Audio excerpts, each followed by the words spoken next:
तर भारतीय संघाच्या विजयानंतर रोहित शर्मानं पिचला नमन केल्याचं बघायला मिळालं आणि रोहितनं मैदानातील माती चाखलेली आहे.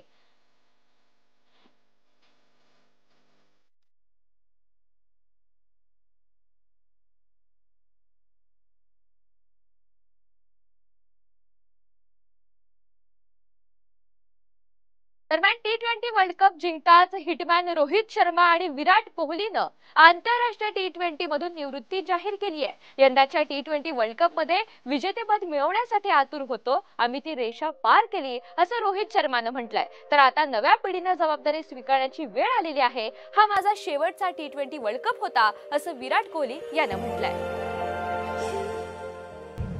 मैंने सोचा नहीं था कि T20 रिटायर करूंगा मैं, बट सिचुएशन ऐसा आ गया. I thought it is the perfect situation for me, and nothing better than winning the cup and saying goodbye. I'm sure सारे इंडियन, सारे देशवासी जितने भी हैं यही चाहते थे कि हम कप जीते कैसे भी करके, तो ये हो गया है. मैं बहुत खुश हूँ.